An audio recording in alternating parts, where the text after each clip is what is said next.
up, YouTube? It's your girl Aisha Marie, and I'm back with another vlog.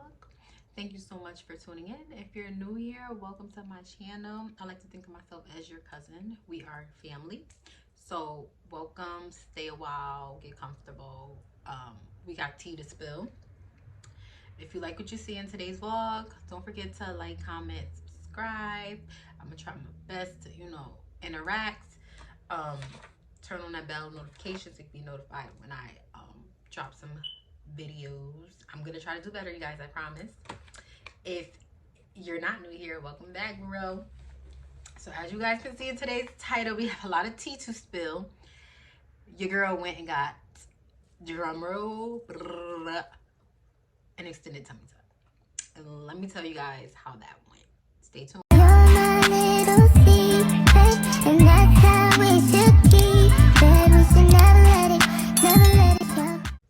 First, let me just start by saying, this is just gonna be, I'm just gonna talk through this vlog.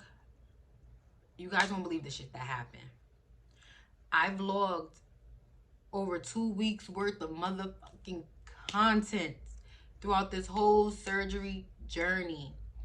My videos will not load. My camera will not load to my MacBook. It uploads and then all of a sudden it says the files are missing and then it disappears. I've tried, my son tried, who does all my editing. My husband tried. We cannot get it to upload whatsoever. So my camera's been acting crazy. Right now, I just tried to start this vlog on my camera. I have a Sony A5100 and it keeps saying battery exhausted. Like, I switched the batteries out, I put it on the charger. So if you guys have a Sony, if you have the older model like I do, please give me some tips, because y'all know your girl's not good at this. I'm not. So right now, let's get into this vlog, y'all. I'm gonna spill all the tea. I'm gonna try my hardest to start from day one. Whatever footage I can salvage and insert, stuff that I did on my phone, I will do my best. I really tried to give you guys like a visual step by step, like they're with me. It would have been a long vlog, but it would have been very informative and well worth it. So I'm going to try to make this one just the same. So first, let's start by saying today I'm officially 5 weeks post-op. So I'm in Connecticut. I flew to Miami August 17th. My surgery was scheduled for August 18th. I went to Dr. Goldberg, Dr. Paul Goldberg. He's originally located in Weston, Florida. I had the surgery through New Life Plastic Surgery. I found Dr. Goldberg through 305 Plastic Surgery. If you search him up on Instagram, I've been researching for like 2 years now. It was either out of Dr. William or Dr. Goldberg for the tummy tuck. I was considering, I told you guys this before, I think, doing a BBL as well. We'll talk about that a little bit later. Let me bring you guys back to the process. I reached out to them via DM. I believe I had to fill out like a questionnaire. Someone contacted me through Instagram and basically had me send an email, I believe it was. Then a surgical coordinator got in touch with me. I signed a contract, did a $500 deposit to hold my spot. I selected a date.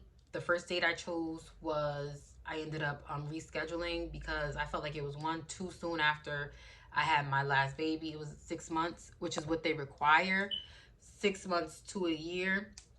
Some places you have to be 1 full year. They won't do the surgery right after you have a baby. So I felt more comfortable waiting a little bit longer, and like my funds and everything. So, financial reasons, I had to push it back. So I ended up pushing it back to April. April 18th was my surgery date. So April 17th, I arrived in Miami. I arrived at, my flight was scheduled to land at 10:30. I got to the surgery center about 11:15. The day before your pre-op appointment, they send you an automated text message telling you what time your pre-op appointment is scheduled for. Mine was scheduled for 8:30 a.m. So I immediately contacted, because I was in constant communication with my surgical coordinator. You'll be assigned a surgical coordinator according to the doctor. They were like, oh, it's no problem. Just come and meet right from the airport. So I was like, oh, bet, perfect. So when you get there, you go in, I don't know if this is because of COVID or because they try to limit the amount of people that come in. There's like a security lady at the front desk. No one's allowed to go up with the patient, just the patient. So I went up, you walk into the front desk. They weren't very responsive at first, okay? The staff. So I waited there, and then finally a lady was like, oh, did you sign in? I'm like, no, I'm just waiting here. Like, I haven't been helped. She was like, okay, no. I was like, well, my appointment was scheduled for 8:30, but I told them, like, my flight wasn't. And she was like, oh, no, it's fine. Just sign in. I signed in, found a seat in the hallway. When I tell you that place was packed, it had to be 20 plus girls in there. The hallway and went and found a seat on the inside, like, because people started moving out. It was a whole hot mess in there. Let me just say that. It was so unorganized. First of all, there were so many women. I know everyone had different surgical coordinators. They were missing labs, paperwork. A lot of them had to go get their cardiology clearance. They had to go get their pre-labs. It was a hot mess. They had outrageous balances. So be mindful. I paid cash. They send you a list of things. Like, you have to bring, obviously, your ID, your state identification with you. So I brought my driver's license. The card that you booked your deposit on, you have to bring that card with you. You cannot use like a Cash App card, Zelle, none of that. It has to be a debit or credit card. You have to bring that with you. If you use someone else's card, they have to either be there with you, or you have to have like an authorized, notarized statement, basically stating that they used the card or whatever. I guess they must have had problems with scamming and fraud in the past. So this is, to me, it seemed like it was to avoid a lawsuit. So I had all that, but they send you so many things. It's in the email, it's in the text messages. Like, to be prepared, I had all my pre-testing, and I brought my hard copies with me because they were having a problem receiving it via fax. I faxed and emailed. The surgical coordinator was like, you know, we're having a hard time getting it. Can you just bring it with you? I was like, oh, absolutely. So I brought like the hard copy of my EKG. I brought my history and physical because I went for a physical, like my PCP's clearance. The lab, you have to use the lab that they want you to go through. So they wanted me to go through LabCorp. So I used LabCorp. They got the results directly in their system for that. So I didn't have to bring that. I brought my cash payment with me. There were people there that used that care credit or in-house financing. Be mindful. It's also in the email, but people don't read the fine print.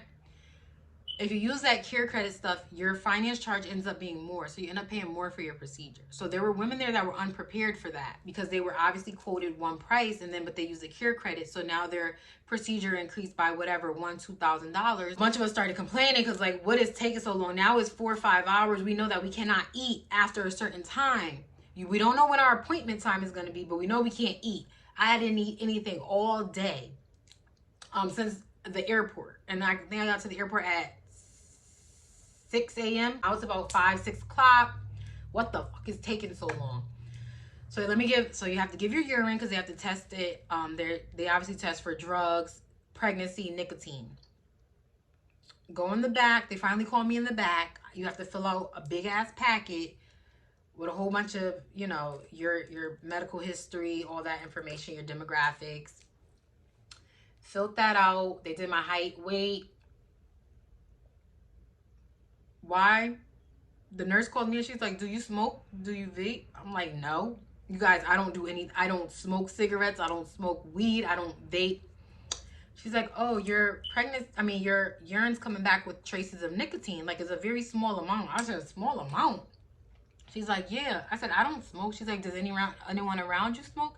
I said, well, yeah, my husband vapes. They were like, that's why. You have traces of secondhand smoke. I said, are you kidding me? Now, it's clear as day in the packet that your procedure will be canceled. I automatically start freaking out, y'all. I started freaking. I said, are you kidding me? Like, I don't smoke. So what they had to do is they called Dr. Goldberg's, I forget what assistant it was. And she's like, go purchase this. There's a GNC right down the road, or vitamin shop. I had to go purchase this bottle, guys, of this detox. Drink the detox, drink the whole bottle of detox, and drink a gallon of water. All within the time frame. I didn't leave out of there till 7:30. I was there from 11 a.m. to 7:30. I did a whole work shift in the pre-op. So my husband obviously could not vape around me for the rest of the night. We found a GNC right up about a mile up the road. The bottle was about this big. Okay, guys, this big. 40 something dollars. Got that. Started drinking it in the car. Started drinking my water. Obviously, it starts flushing your system out. Oh, and then she was also like, drink unsweetened cranberry juice.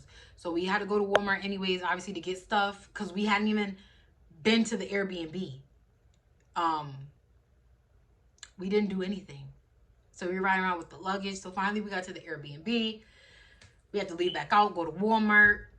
Let me get the cranberry juice. I drank half of the cranberry juice. She wanted me to drink a whole thing of cranberry. I was like, I'm not going to be able to do that. So I drank as much as I could. And then just water. Started flushing out my system. She gave me 2 tests. She was like, after you drink, she's like, before you go to sleep, test your urine.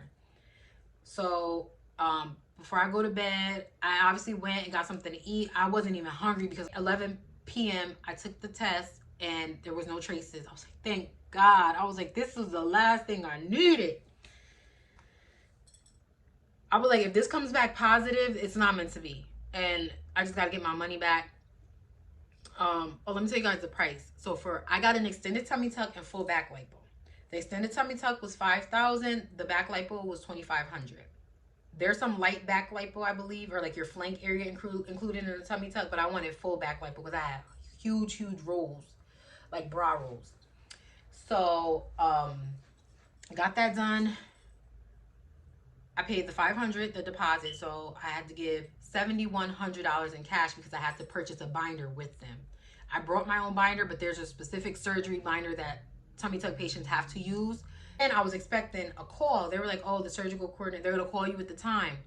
It was like 9:30, 10 o'clock. I'm like, why haven't I received a call for my time? I'm checking my text messages, whatever. I call the office, you know, the call center is on now because it's after hours. And they're like, oh, did you check your email? And I'm like, no. I was like, oh, let me check right now. Sure enough, they sent it through my email. I was like, oh, I apologize. Like, I said, today was a very long day.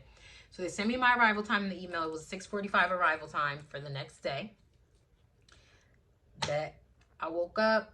Obviously, you can't have any jewelry in. So my nose rings, I had to take out, put in, you can put in silicone or plastic.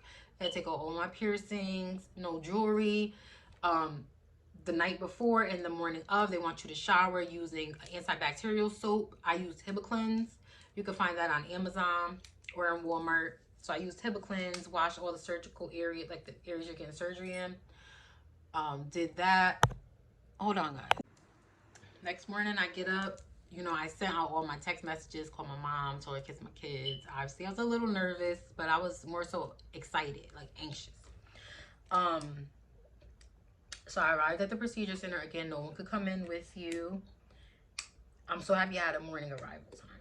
So I waited. They have you sign in. You go to a different floor where the OR is. You sign in. The nurses call you back. They do another testing, like pregnancy test, another urine test. So everything came back negative, which was good.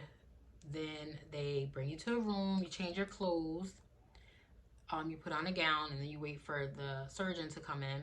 So obviously, you want to know what really calmed my nerves?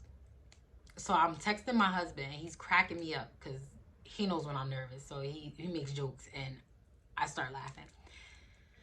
So as I'm looking at my phone, I'm cracking up. Or no, I think we were on FaceTime. I'm cracking up, and who walks by? An older man. Like, what's so funny? I look up and it's my doctor, Dr. Goldberg, going into a room. And when I tell you guys that instantly, like his demeanor was so inviting. He was so happy and excited and cheerful. I'm like, thank you, God, because I prayed for him the night before.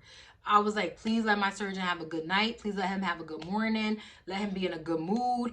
I'm in his hands. Like, please take care of him so he can take care of me. Sure enough, that man was so happy. I was instantly relieved. I said, babe, like, that was my doctor. Like, he's so happy. Like, I was like, thank God. I'm waiting for him to come in. Obviously, he was in a procedure. He was in a surgery before mine. So he probably came in about an hour. I probably was waiting about an hour, hour and a half. So I took me a nap. He finally came in. He has a big packet, goes over all your medical history. He asks you some questions. He spends about, I want to say about 10, 15 minutes with you. Then he asks you what you're there for. Obviously, he already knows what you're there for, but he just wants to see.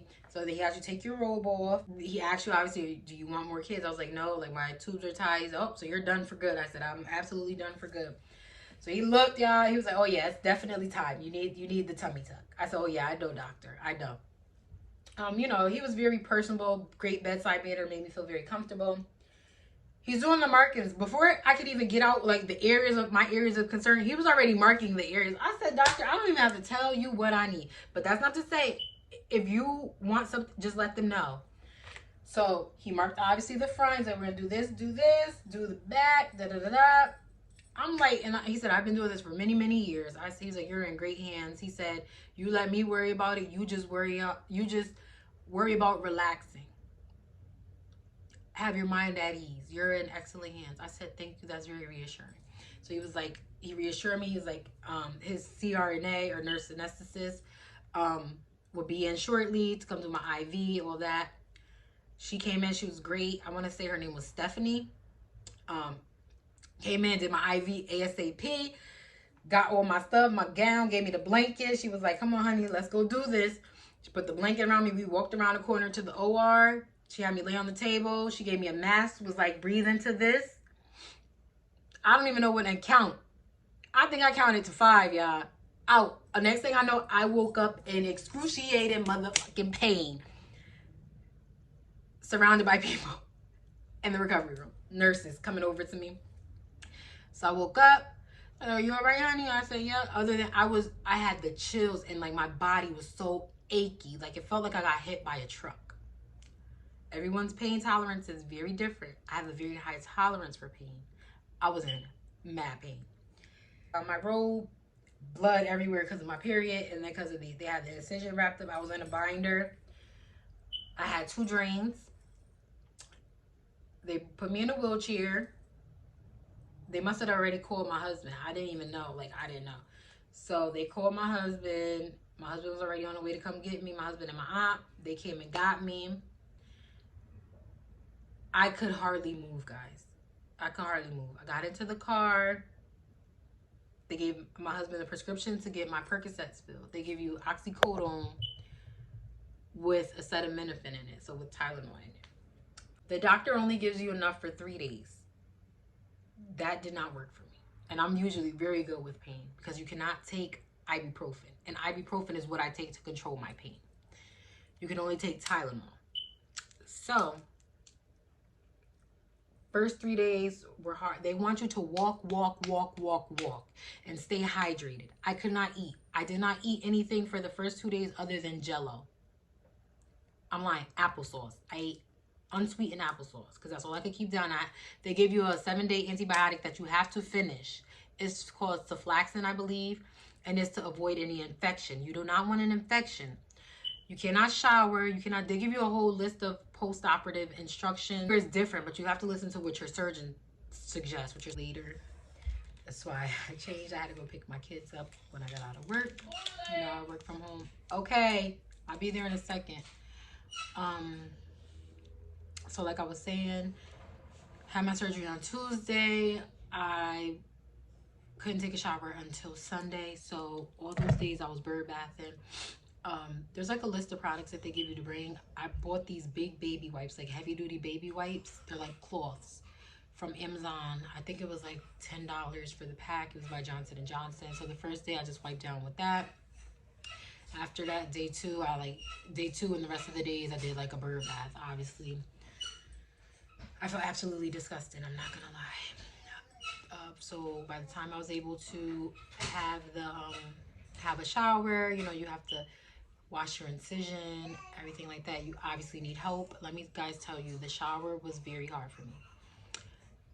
It was very difficult. It was very exhausting standing up because you're gonna be hunched over, like literally hunched over for the first 2 to 3 weeks.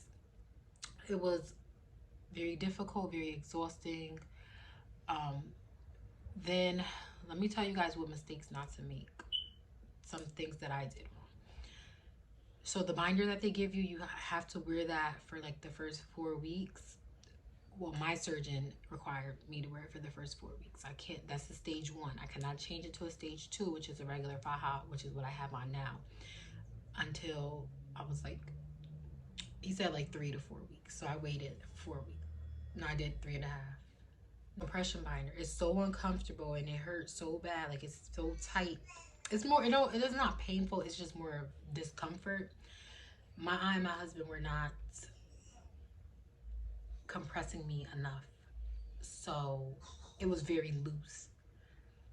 Because of that, it caused a lot of fluid buildup. I didn't have a seroma, thank God. Seroma is like a collection of fluid, and you have to go back into the office and get it drained via syringe. It's like a hard collection of fluid or something like that. So I didn't have that, thankfully.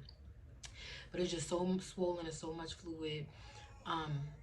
For tummy tucks, they don't want you to get massages for the first 2 weeks, but because I had back lipo, they were like, yeah, go ahead and get your massages, but you don't need it daily, like if you were to have a BBL. So the girl that I went to, I actually know her from my hometown, Connecticut, my state, Connecticut. I went to her a couple years ago. She's an esthetician. She does like non-invasive lipocavitation and stuff like that. So I went and I did one session of that with her. Then I got pregnant, so then I couldn't go back for my other sessions. Anyway, so she does like lymphatic drainage massages here in Connecticut and in Miami. However, in Miami, she doesn't do specials like she does in Connecticut. So it's $100 per session. It's an hour session. She'll travel to you for an additional fee. Her name is Rave Me Skincare. I'll insert her here. So I think I got about 4 massages while I was in Miami. Let me know, guys, if you want me to like give you a breakdown of all the prices of everything. I told you how much the surgery costs, the binder, the massages. Like, let me know if you want no Airbnb, rental. Like, I could literally give you guys a full breakdown. I don't want to put all that information in this vlog because it's gonna be too much. But anyways, so we were there for 9 full days, 10 days, 9 nights. So to leave the following Wednesday. So they scheduled my pre-op to check my drains. That you can only leave after 7 days if you're able to remove your drain. They won't let you leave Miami. I believe it's day 8 or 9. I went, they would not remove my drains, y'all. I was scheduled, my flight was the next day. I was freaking out again. I'm like, what the fuck? Like, what am I gonna do? I can't stay in Florida any longer. Like, I'm gonna have to extend this Airbnb, change my flight. Like, like find a hotel because I'm not gonna be able to extend the Airbnb. And it was just more money. And that's what I kept thinking about. Like, this is turning out to be so expensive. So I was like, you know what? Just calm down. They wouldn't remove them because I was still so swollen and I still had so much fluid buildup. Once the nurse wrapped me again, compressed me good, and I got my massage. Then my aunt was massaging my stomach, not near the incision. They don't want you to touch near the incision, but around it. That's just painful. Let me guys tell you that. Before you get your massage, make sure you take your medication. Literally right before you go. I would say make sure you can eat if you can and drink plenty of fluids. But they tell you stay hydrated. They didn't take it out, so they were like, you know what time's your flight the next day? I was like, my flight is scheduled to leave at noon. So they were like, okay, come in at 8 o'clock. They spoke to the doctor. He was like, yeah, I can come in at 8. Because usually he doesn't start his his visits until I believe 9. So he told me to come in at 8. I still ended up waiting until 9 because he was in someone's surgery. I work in healthcare. I know how it goes. I wasn't pressed about it, but I was just, I was keeping my eye on that flight. But we were only like 30 minutes away from the airport. So I ended up removing my drain. He told me they just want you to keep your incisions dry, clean and dry. Don't put anything up there, especially like bacitracin.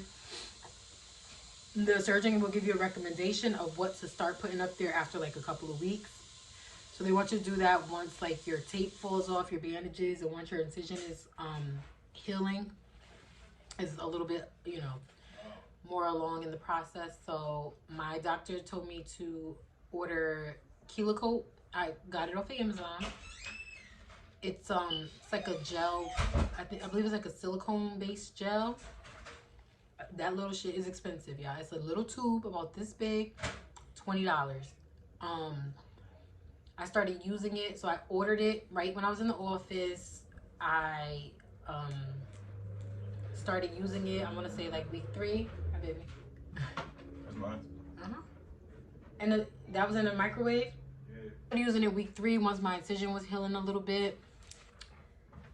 You just take a little bit on your finger and just go across your incision, or not on your finger. Ooh, no. Clean gloves. So obviously I had a pack of disposable gloves. Do not touch your incision with your bare hands, even if they are clean. Do not. That you're running a high risk for infection by doing that. Wash your hands with soap and water very thoroughly. Put on your clean gloves.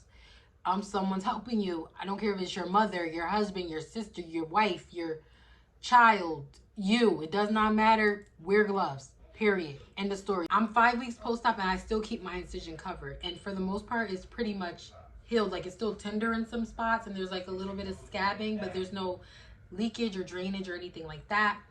The first few weeks, you're going to experience a lot of drainage. I experienced a lot of drainage. Around like week 3, I started putting gauze because by this time my tape and everything was off. My incision was still very pink and red and, you know, leaking. Watch for signs of pus, of like a foul odor, inflammation, redness, all of that. Those are all signs of infection. If that happens, you need to contact your surgeon immediately or go to the emergency room, your primary care, go somewhere.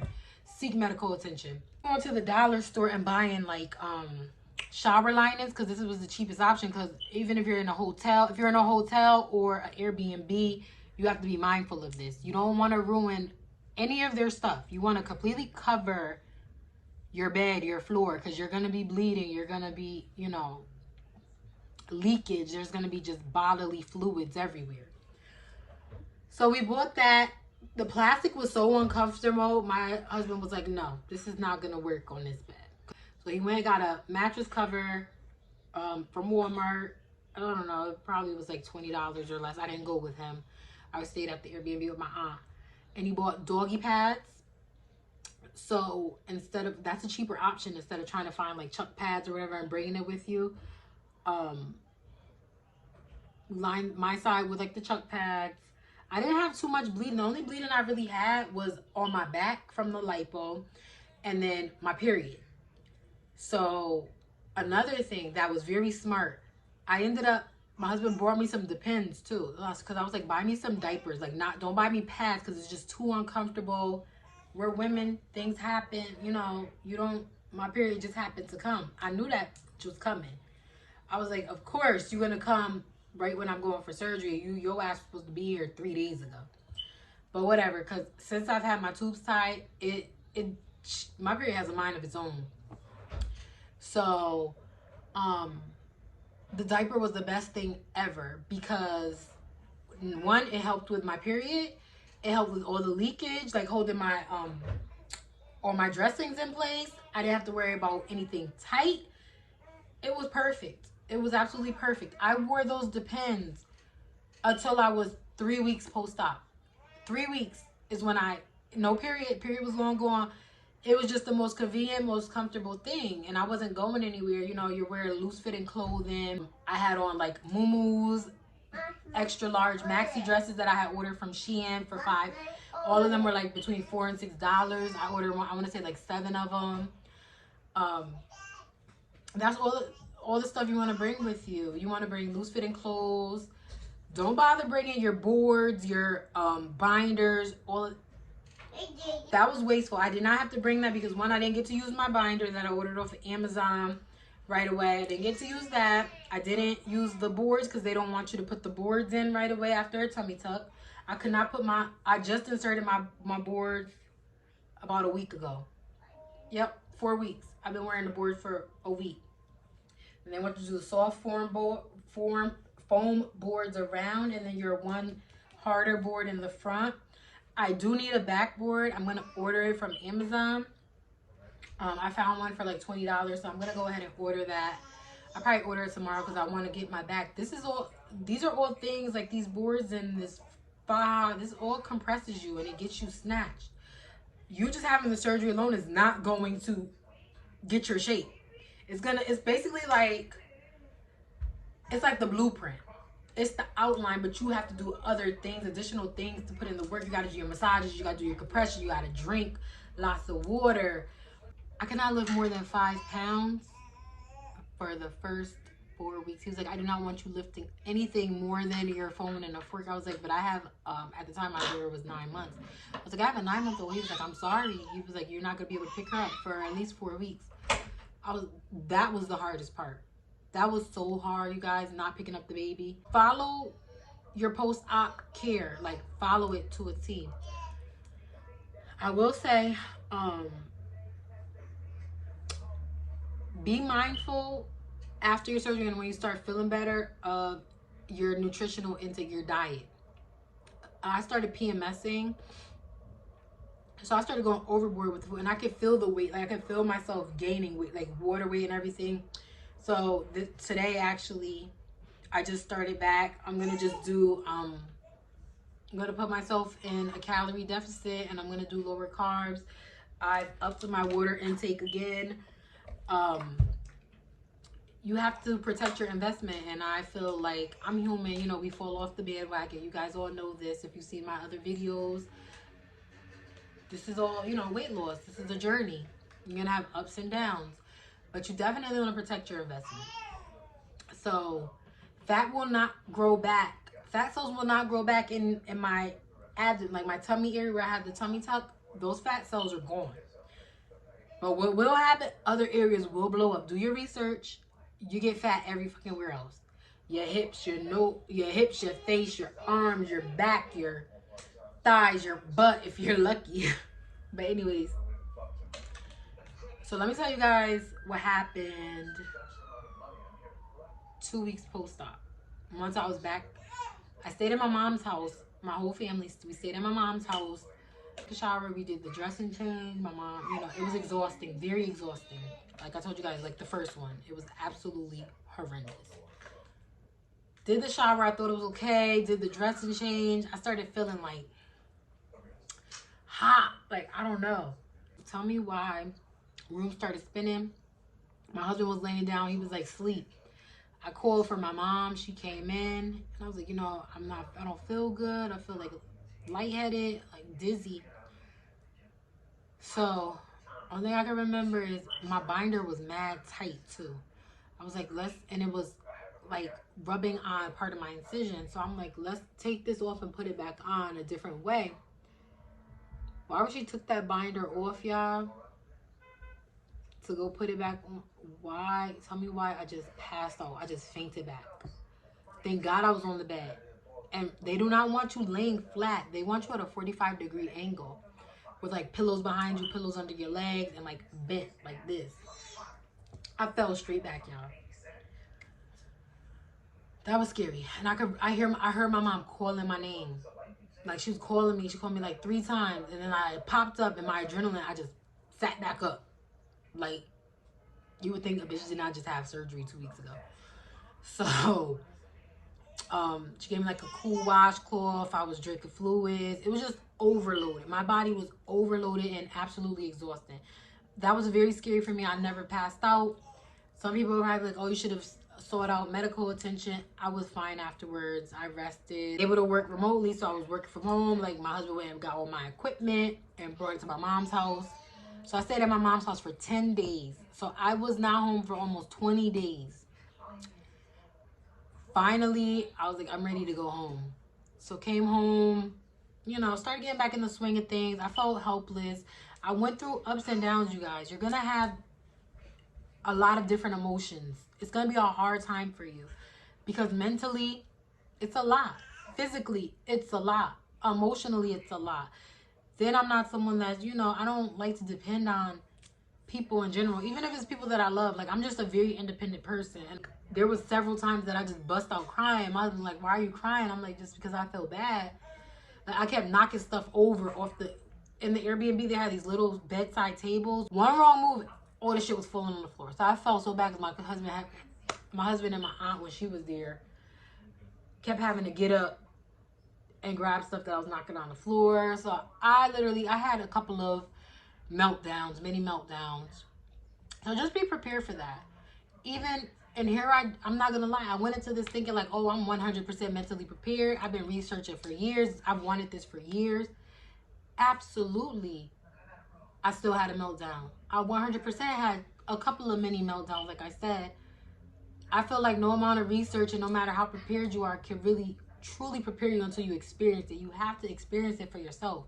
There's nothing that I can say in this video that's going to change what you go through.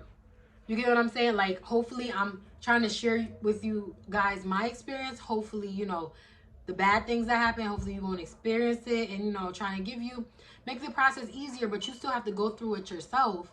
And it was tough. It was really tough. Like, I went through a stage of regret in the beginning because I was in so much pain. Like, I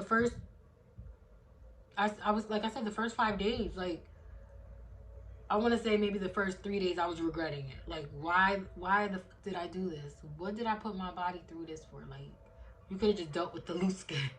You could have dealt with the loose skin. Then you go through, once you actually see yourself, and it's like, damn, I feel like you automatically start critiquing what you dislike. Because keep in mind, your results are not permanent. How you come off the table is not how you're going to end. That's not your end result.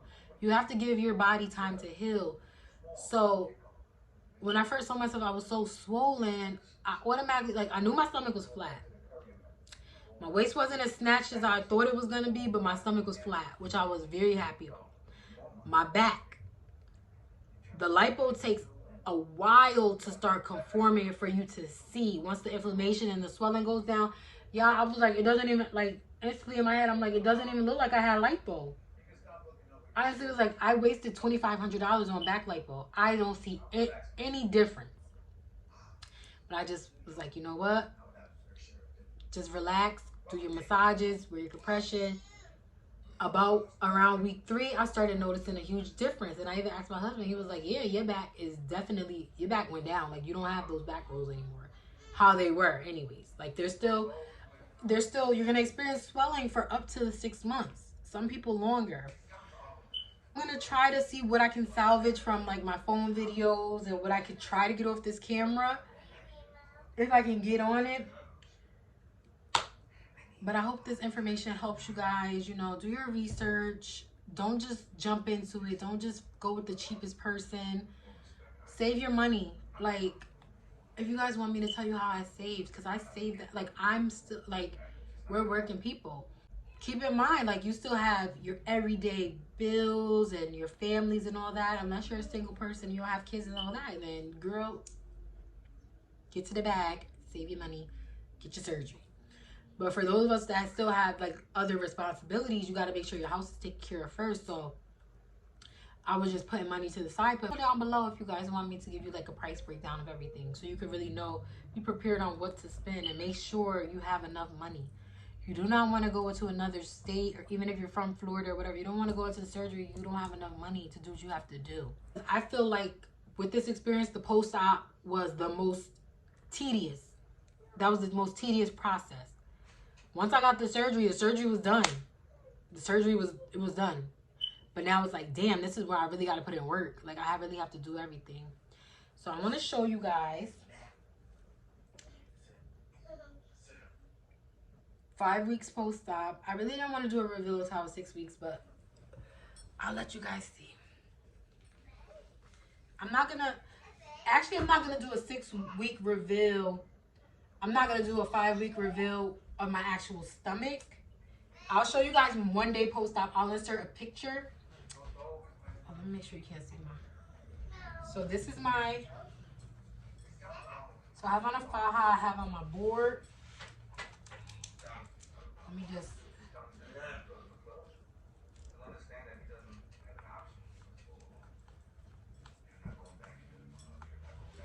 I'm not gonna lie, I keep this faja on all day. At night, I do not sleep with it. I sleep with my binder. So you guys can see, I still have my belly button covered. I'm gonna change my dressings after this video. There's still leakage coming from my belly button. So that's the only thing, I gotta keep it clean because it starts smelling a little funky.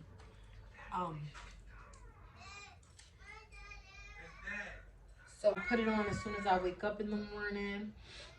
And then I wear it all day basically until bed. Until I get ready to take a shower, do my dressings and everything. I still keep my... I don't have those big bandages anymore. I just get gauze. And I just cover my incision with the gauze until it's fully healed.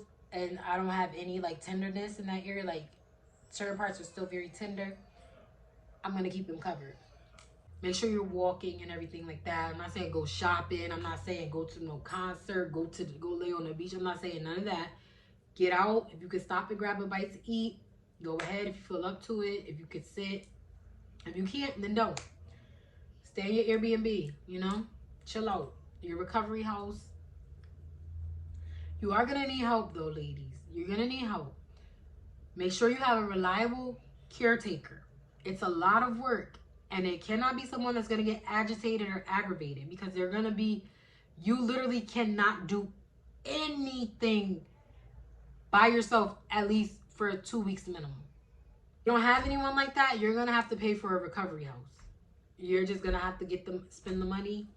I don't know what the prices are of the recovery houses because I didn't even look into it. My husband held me down all those other days. When I tell you guys, he did everything. Like, I was truly, truly blessed to have his help. So it was nice. So I had good people, you know, looking after me. So other than that, guys, I'm going to end this here. I hope you get all the information you need. If you have questions, just drop it down below.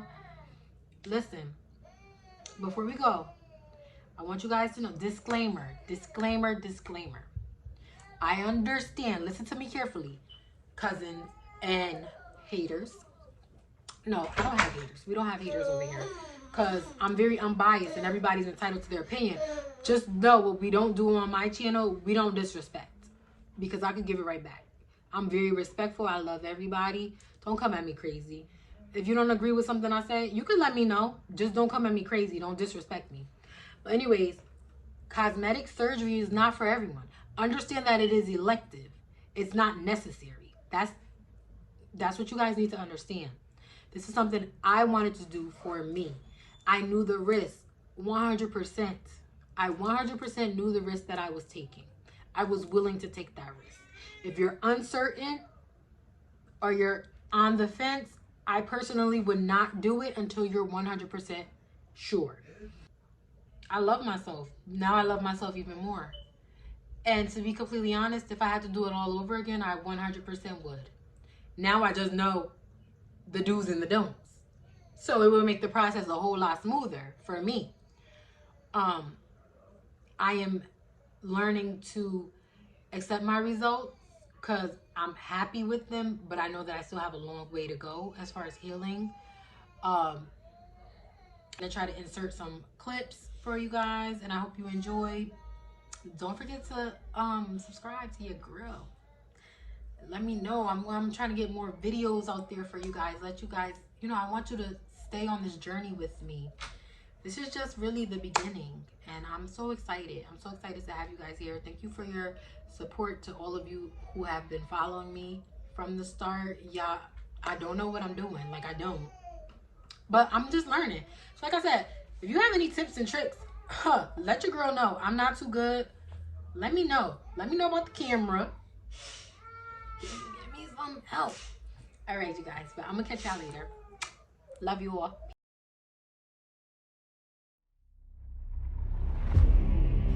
I don't like feeling like helpless, or, you know, that I have to rely on people, or that I'm a burden. So I'm just starting to feel that overwhelming feeling. But I have to also keep in mind, like, I'm not Superwoman. I was thinking, like, by day 4, you know, I would be up more independently.